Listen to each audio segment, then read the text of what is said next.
are no masks at this political rally, not because the crowd doesn't want to wear them, but because they don't need to. Under Prime Minister Jacinda Ardern's leadership, New Zealand has defeated coronavirus twice with only 25 deaths. A majority of Kiwis think she's the politician that will keep them safe. And Bulavanaka! I'm pleased that I could stand up with the weight of these beautiful flowers. I think what she's achieved over, obviously this year in particular with COVID and all that, I think she's done a great job of what she's been faced with. We feel secure in this country. If we had our president like her in the United States, the things would have been different in the world. Our grandchildren think that she's just wonderful, the people's princess. The warmth, the empathy, the kindness, the narrative that she expresses, which is actually helping move the body politic. On Saturday, a landslide victory returned Ardern to office. She met with her senior ministers in a suburban cafe to celebrate the Labour Party getting its biggest share of the vote in 50 years and becoming the first New Zealand party to be able to rule without a coalition partner in 25. You must have been the only person in the country who wasn't in shock. I did.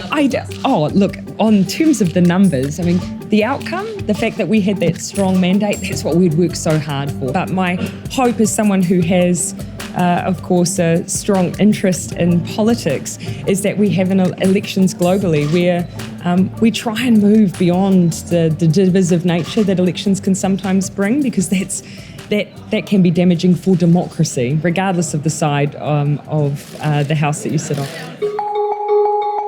In her first term, Ardern became only the second world leader to have a baby in office.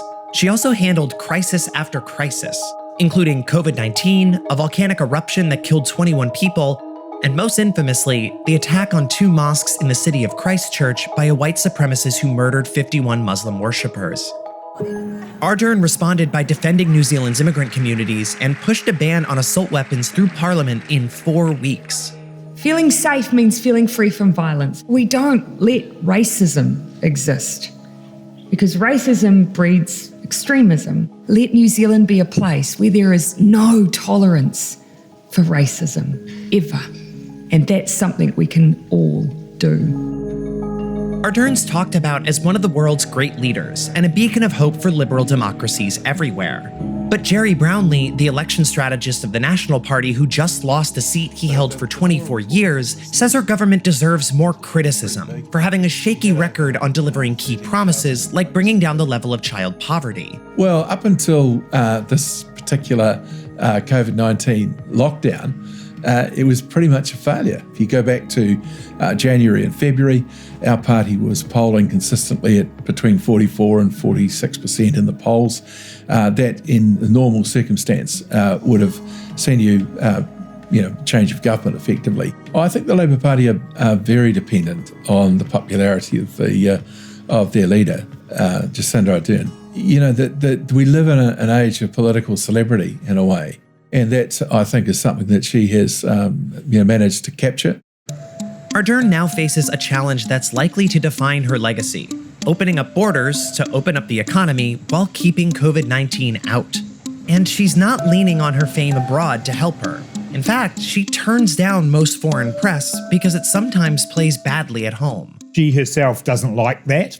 And I can understand why, because she sees herself very much as part of a team and part of an approach that the whole country has bought into as well. New Zealand's done relatively well compared to the rest of the world, and we find ourselves at level 1 with society and the economy operating in one of the most open ways of any country on the planet. She's intuitive about, I think, the New Zealand public and about what our values as a country are, and she combines all of that together to be, one of the great leaders of our generation, I think.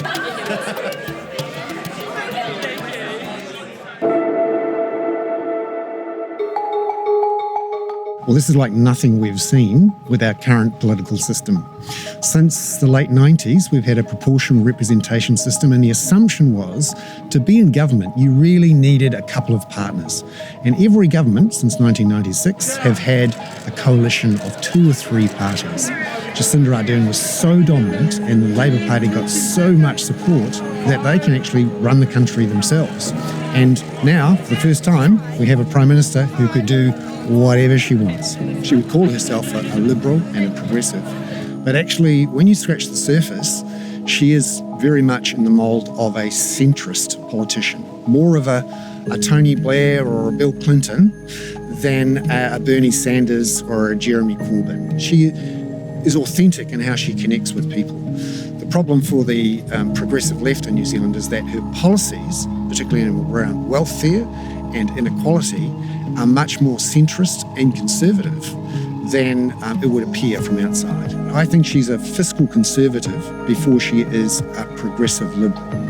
And for New Zealanders, that will be a tough thing to realise, particularly those New Zealanders who voted for her the first time.